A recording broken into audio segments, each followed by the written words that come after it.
오늘 미국 3대 지수 많이 빠졌습니다. 다우가 2%, S&P 500이 1.5, 8, 그 다음에 나스닥이 1%, 상대적으로 기술주가 덜 빠졌네요. 소형주 스몰캡이 오히려 다우 지수보다 덜 빠졌어요. 유럽 시장은 2% 넘게 빠졌습니다.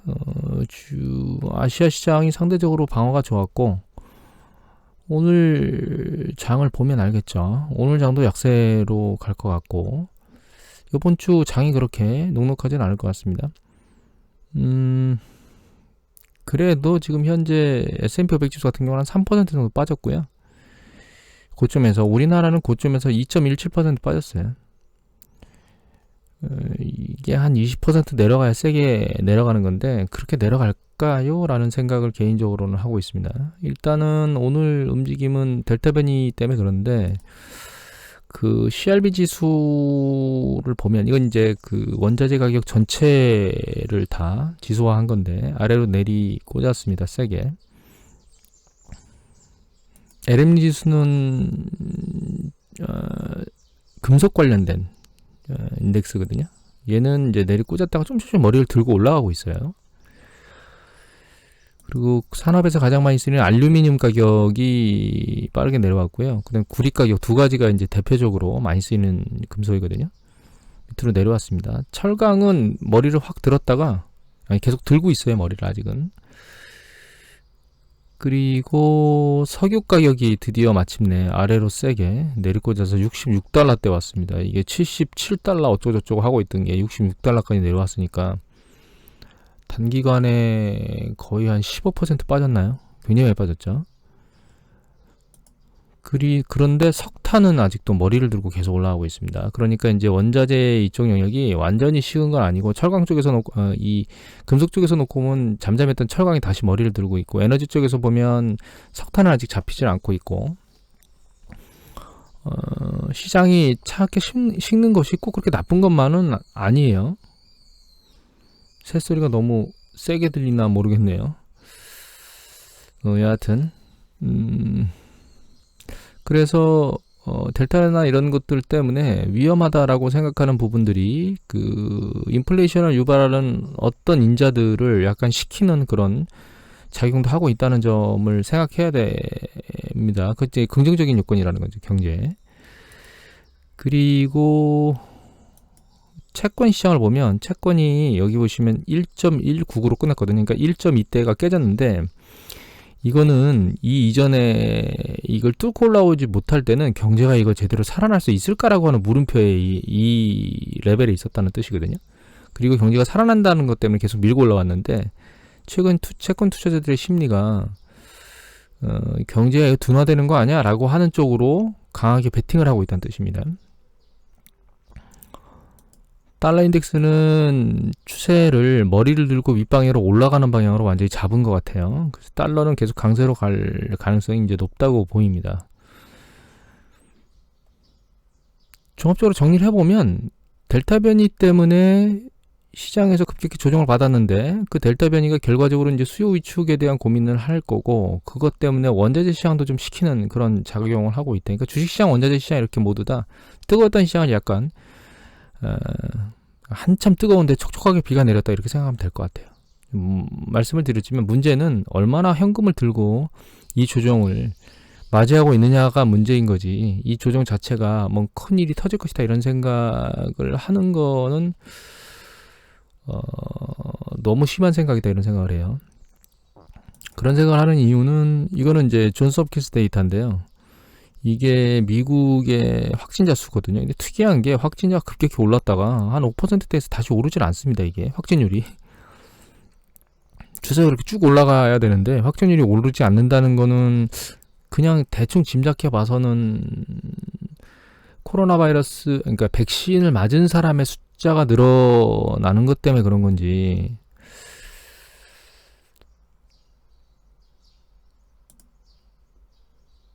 그리고 테스트 숫자도 늘리긴 늘렸거든요. 늘려서 내일 계속 줄다가 약간 늘어났습니다. 그것 때문에 CDC 데이터를 보면 이렇게 5일 이동평균선이 쭉 올라갔죠. 그래서 델타 변이 그 숫자는 늘어나고 있긴 한데, 확진율이 그렇게 급증하다가 내려오는 것은 굉장히 긍정적인 패턴이에요. 이게 쭉 증가하지 않는 것은.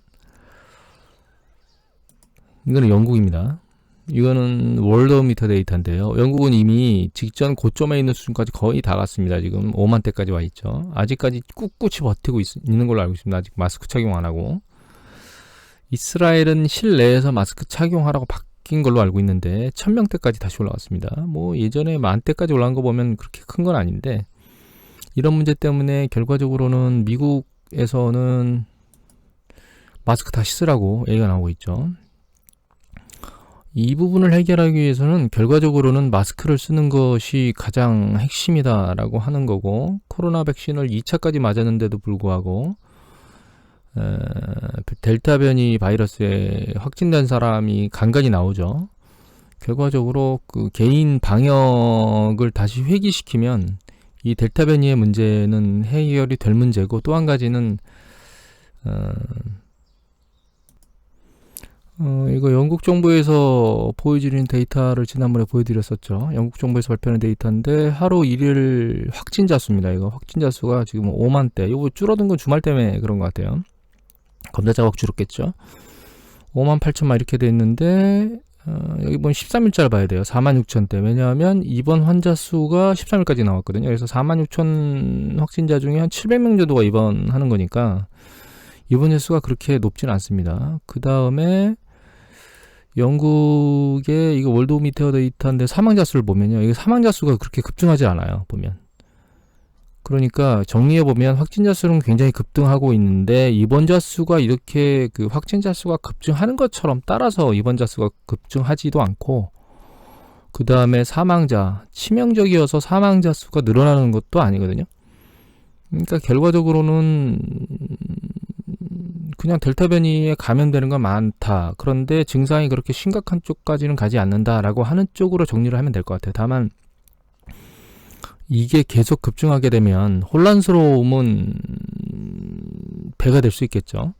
그런 혼란스러움을 커버하는 것은 이 마스크를 착용하는 것으로서 해결할 수 있다라고 하는 부분으로까지 접근을 하게 되면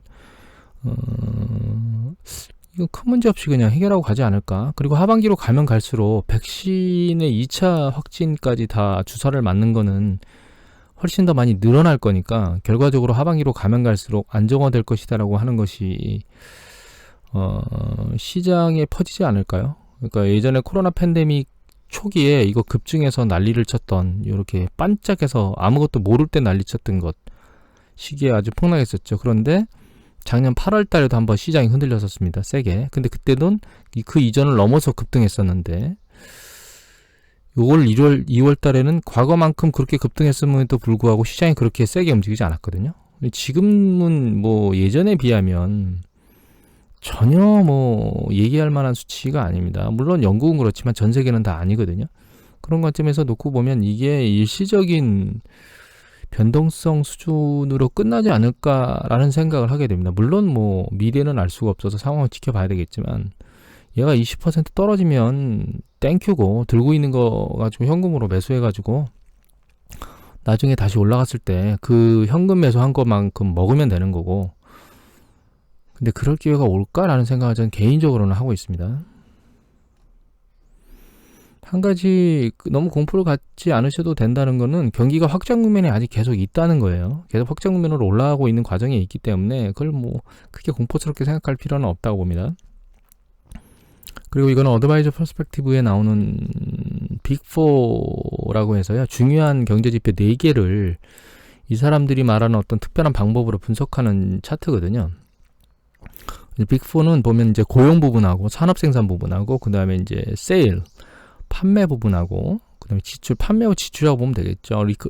리얼 인컴, 그래서 소득 부분으로 나눠져 있거든요. 그런데 이거는 어떻게 표시를 하냐면, 이거는 전월 대비 플러스냐 마이너스냐를 표시하는 거고, 전월 대비 전부 다 마이너스가 찍히게 되면 경기 수축 국면이라고 판단하면 될 것 같아요. 그런데 이제 이런 형태로 표시하는 게 있습니다. 이런 형태로 표시하는 게 있는데, 이런 형태로 표시하는 건 어떻게 표시를 하는 거냐면, 여기 있는 개인 데이터가 지금 이번 달에 찍힌 데이터가 직전에 있던 고점보다 높으면, 그러니까 고점하고 똑같거나 높아지면 여기 위에 붙게 돼 있습니다. 상단에. 여기 위에. 여기에 붙었다는 얘기는 전고점과 동일하거나 전고점보다 높거나 이런 상황이에요. 근데 이게 붙지 못했다는 거는 전고점, 전에 있었던 고점보다는 이만큼 떨어져 있다는 뜻입니다. 그래서 떨어진 퍼센테이지를 표시하는 거거든요. 그래서 이미 이제 소득 부분하고 판매 부분은, 여기 판매 부분은 이 붙었다가 떨어졌다를 반복하고 있죠. 왜냐하면 이제 급격히 붙었었기 때문에 판매 부분은 그 재난지원금이나 이런 것들을 주면서 급격히 급등했었던 적이 있었잖아요. 그것 때문에 이제 이미 예전에 붙었다가 다시 떨어졌다를 반복하고 있는 거고, 그래서 이 전체를 놓고 보면 소득 부분하고 판매 부분은 이미 경기 회복의 전고점을 다 돌파한 상황입니다. 그래서 재난지원금을 대규모로 주었고, 그 준 재난지원금이 판매를 유도했고 소비를 유도한 거죠. 그 두 가지 영역은 이미 전고점을 돌파해서 경기 확장금이 완전히 안착된 상황인데, 아직 산업생산 쪽은 직전의 고점까지 도달하지 못했고, 그러니까 직전의 정상 상황까지 회복하지 못했고, 고용 부분도 역시 마찬가지로 회복하지 못한 상황입니다. 그래서 이 두 부분은 추세적으로 계속 원만하게 해결이 될 부분이고, 코로나가 완전히 퇴치되는 내년도 정도 돼야 이 산업생산은 위에 붙으러 가게 될 거예요. 이거 고용 부분도 마찬가지고. 이런 부분을 놓고 보면 연준에서 함부로 금리를 올리겠다라고 하는 얘기를 못하는 이유를 우리가 생각해 볼 수 있어요. 결과적으로 재난지원금을 통해서 인위적으로 소득하고 소비는 끌어올려 놨는데, 다른 산업 영역, 고용이라든가 생산이나 이런 부분들은 아직 미약하다라고 하는 것들을 우리가 알 수가 있죠. 아직 경기 확장 국면의 중반을 넘어가지 못한 상황입니다. 사실은 중반 약간 못 미쳐서 있는 상황이라고 보시면 될 것 같아요. 그리고 지금 현재 경기의 전반적인 수준에서 놓고 보면 나빠질 이유가 존재를 하지는 않습니다. 뭐 개인이나 이런 사람들이 실업이 추가적으로 양산된다거나 이런 부분보다는 고용 쪽으로 계속 확대될 가능성이 현재로서는 높은 부분이고, 단지 일자리가 잠깐 쉬어갈 수는 있죠. 델타 변이 때문에. 뭐 예를 들면 뭐 일용직 고용이나 이런 부분들은 활동이 줄어드니까. 하지만 그건 일시적인 현상일 거고, 추세적으로는 올라갈 거기 때문에 뭐 대규모 실업을 양산한다거나 그럴 수는 없는 상황이에요, 지금은. 그래서 결과적으로는 하반기로 가면 갈수록 경기는 좋아질 거기 때문에, 지금 일어나고 있는 델타 변이로 인한 급격한 가격 변동은 우리가 긍정적인 게 많겠느냐 부정적인 게 많겠느냐를 생각해 보면, 저는 측정할 수는 없지만 좀 긍정적일 수도 있겠다라는 생각은 합니다. 왜냐하면 이 원자재 쪽이 식어가고 있기 때문에 그렇습니다. 원자재 쪽이 식는다는 얘기는 수요가 창출돼도 물가가 올라가지 않는다는 거기 때문에, 결과적으로는 그 경기 순환의 선순환 구조로 가서 적정 수준의 소비자 물가 상승률을 가지고 계속 경제가 돌아갈 수 있는 구조를 만들 수 있다는 뜻이거든요. 지금까지는 계속 뭐 유가도 올라가고 있고 여러 가지 뭐 원자재 가격 지수들이 막 올라가고 있었기 때문에, 이렇게 계속 올라갔다는 뭐 그러니까 원자재 슈퍼 사이클 얘기도 나오고 막 그런 얘기들이 나왔었잖아요. 그런 경우에는 이제 물가가 굉장히 높아지면 그만큼 여러 가지 부분에 압력이 있습니다. 예를 들면 뭐 실질 소득이 올라가지 못한다거나, 그 다음에 이제 사람들의 그 소비 심리가 위축된다거나, 그리고 물건 단가가 올라가는 문제들, 이런 것들이 있기 때문에 안 좋았었는데, 오히려 이렇게 한 번씩 식어주면 긴 안목에서는 경제적인 측면에서 긍정적인 역할을 하지 않을까, 이런 생각을 하게 됩니다. 다만 이게 추세적인 건지는 좀 지켜봐야 되겠죠.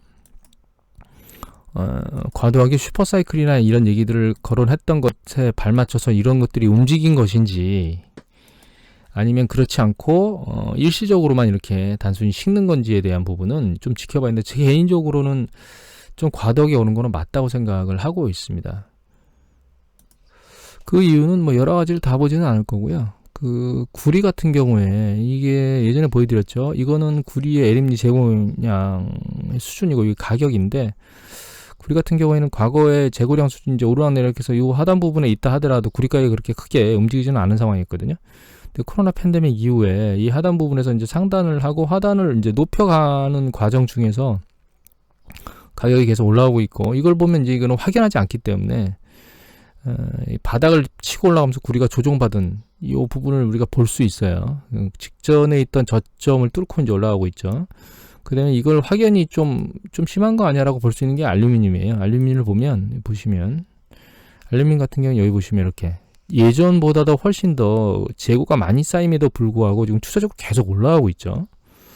이런 것들은 슈퍼사이클이나 이런 얘기들을 하면서 시장의 투자자들이나 투기 세력 혹은 이거를 실제로 사용하고 있는 세력들이 재고를 추가적으로 계속 쌓으려고 하는 그런 심리적인 요인들, 이런 것들, 투기 심리들, 이런 것들이 작동하면서 가격을 밀어올린 게 아닌가라는 생각을 개인적으로는 하고 있거든요.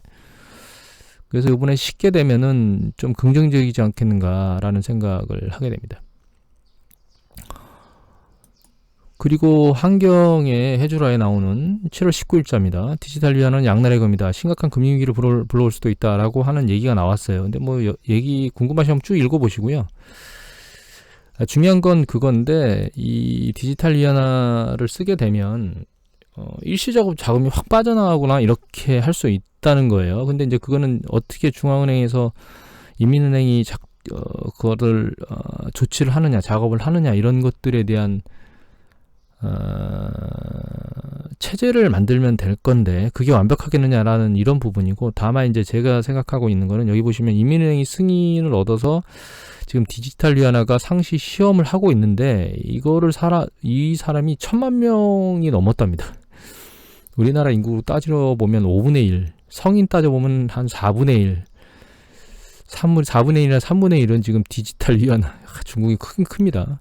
개인 디지털 위안화에 전자지갑을 쓰고 있다는 얘기예요. 2천만 개랍니다. 전자지갑 개수가. 그리고 이거를 중국은 아니지만 이게 내년도 베이징 올림픽 때 전역으로 넓히면서 전 세계에 이 전자지갑에 대한 어떤 것들을 대대적으로 선전할 거라고 예측을 하고 있거든요. 이 중국이 먼저 시험을 하고 이게 긍정적이다 혹은 이제 이 디지털 위안화를 하는 것이 국가가 굉장히 좋다라고 하면 얼씨구나 하고 너도 나도 이제 밀려 들어오게 될 겁니다. 이걸 본 이유는 사실 비트코인 때문에 그렇습니다. 가상화폐 때문에. 지금 가상화폐가 이게 비트코인이거든요. 비트코인이 보면 바닥점에 딱 붙었습니다. 예전에 있었던, 이게 뚫었네요. 일봉 종가로는 뚫려서 내려왔습니다. 지금 여기 있는 좌측 어깨 라인을 치고 있는데 빠르게 내려갈 가능성이 점점 높아지고 있습니다. 그 다음에 이더리움이거든요. 이더리움도 지금 직전에 있었던 저점을 찍고 여기에 걸려있는 상황이고요. 도지코인 보시면 도지코인도 직전에 세게 떨어졌던 거에 걸려 있습니다.